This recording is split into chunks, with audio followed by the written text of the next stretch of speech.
चला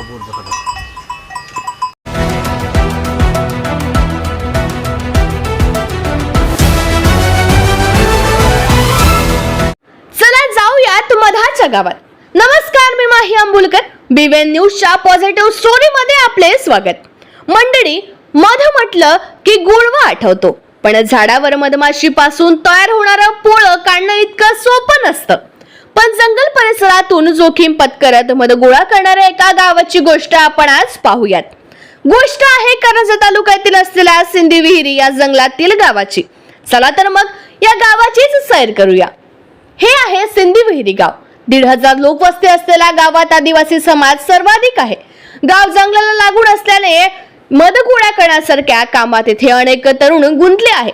जंगल कामगार ही देखील येथील ओळख.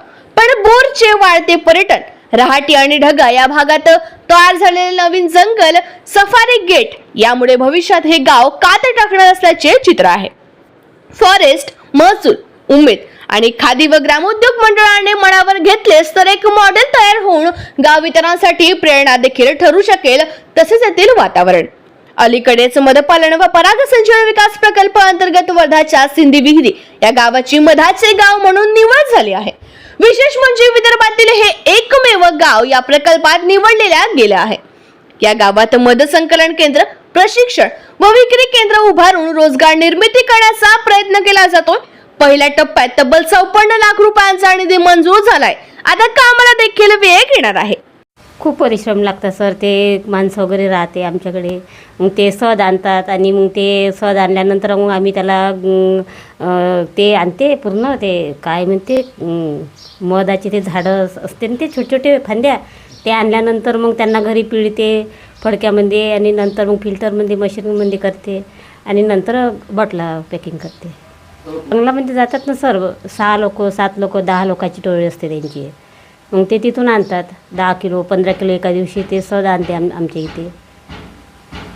पण ते तिकडे जात होते कारंजाला घेऊन आणि काय म्हणजे वर्धा, नागपूर इथे जात होते. तर मग आता आम्ही एक स्थायिक लावलं तर आमच्याचकडे येते ते घेऊन. खूप लोक आहे. सहजच मिळते सर. मोह मिळते. अजून आम्ही मोहाचं लोणचं वगैरे बनवतो, ते पण आम्ही विकतो. माहिती आहे थोडक्यात सांगा कसं कसं तुम्हाला तुमच्यापर्यंत प्रशिक्षण झाल्यानंतर ते मॅडम आल्या त्या आमच्या इथे. मग त्या म्हणाल्या का तुम्ही हे स्वतंत्र केलं की लोन घेऊन केलं? तर आम्ही म्हटलं आम्ही स्वतंत्रच केलं आम्ही हे. तर मग त्या मॅडम म्हणाल्या होत्या की आम्ही तुम्हाला लोन देतो, अजून मोठं तुम्ही करा, अशा म्हणत होत्या.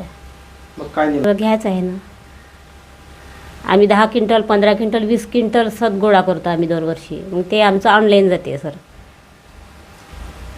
म्हणजे पाडणार आम्ही बाया वगैरे मुलं वगैरे ठेवणार आहे, कॅम्प्युटर घेणार आहे आणि बाया म्हणजे पॅकिंग करायसाठी, बॉटला फिल्टर करायसाठी 2 मुलं ठेवणार आहे. मारुती उईके. गावाच्या शेजारी मोठी वनसंपदा असल्याने येथे मध सहज उपलब्ध होते.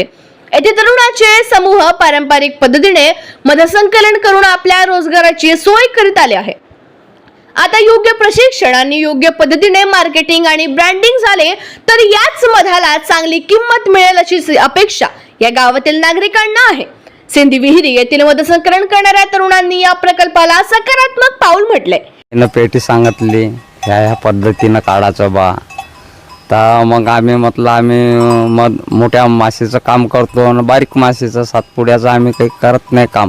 आमच्या इकडे सातपुडे नसते राहत ना. तर ह्या पद्धतीनं आम्हाला सांगितलं त्या पद्धतीनं आम्ही काम करतो बा. हां, आपल्या कामावर आहे भेटेल. हे 50,000 म्हणजे आपला ग्रुप जर असला 7 लोकाचा 8 लोकाचा तर एका महिन्यात किंवा 2 महिन्यामध्ये आपण 30 ते 40,000 माणसे येऊ शकते. हो, 2 महिन्यामध्ये जर कंटिन्यू जर 6 माणसं जर चालले तर 30 ते 40,000 रुपये माणसे येते.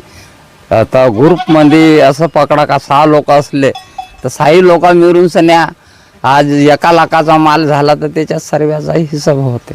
हो, 70 पोराचं प्रशिक्षण झालं. शास्त्र पद्धतीनं आम्ही काम करतो. हो, हर वर्षी 4 महिने आमचं काम चालते उन्हाळ्याचं. त्याच्यामध्ये आम्हाला बराचसा फायदा होतो. तर मग आम्ही काय सहभाग घेतला आहे ना त्या कामात. करावं बा. सगळे पोरं ना आम्हाला चांगलं आहे ते. अहो, आम्ही रोजीरोटी चांगली भेटन. फिल्टर आणि पॅकिंग झालं पाहिजे. बोल जण. आम्ही फार्मसीमध्ये बी हे अवेलेबल आम्ही प्रोसिजर करू शकतो. आम्ही बोर व्याघ्र प्रकल्पाच्या जवळ असलेल्या सिंधी विहिरी गावातील 70 तरुण आजही मध संकलनाचे काम करतात.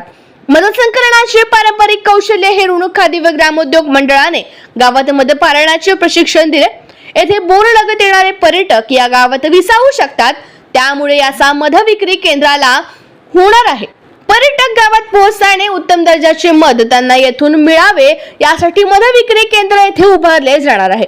पहिल्या टप्प्यात सातेरी मधमाशी व बी हंटर्सच्या माध्यमातून मध संकलन केले जाणार आहे. जिल्हा खादी व ग्रामोद्योग अधिकारी एस.एल. राऊत यांनी माहिती देताना सिंधी विहिरे गावाच्या पर्यटनात्मक विकासावरही भर दिलाय. स्थानिक रोजगार मिळावा तसेच गावातील लोक रोजगारासाठी गाव सोडून शहरामध्ये स्थलांतर करू नये यासाठी मंडळाने मधाची गाव ही योजना हाती घेतलेली आहे. मधाच्या गावासाठी 54 लाख निधी हा मंजूर झालेला आहे. त्यामध्ये आमच्या मंडळामार्फत मध केंद्र योजनेमधनं 68 लोकांना प्रशिक्षण देण्यात आलेलं आहे. आग्या माशाचं ते 10 दिवसाचं होतं. 19/1/2026 ते 27/1/2026 पर्यंत ते प्रशिक्षण पूर्ण झालं. सर आम्ही ज्यावेळेस त्यांना हे दिलेलं आहे प्रशिक्षण तेव्हा त्यांना आनंद झाला की आपल्या गावामध्ये एक मधाचं गाव येत आहे आणि त्यामध्ये आपल्याला प्रशिक्षण मिळालं. जे आधी मिळालं नव्हतं ते आपल्याला तिथे पूर्ण मिळालेलं आहे.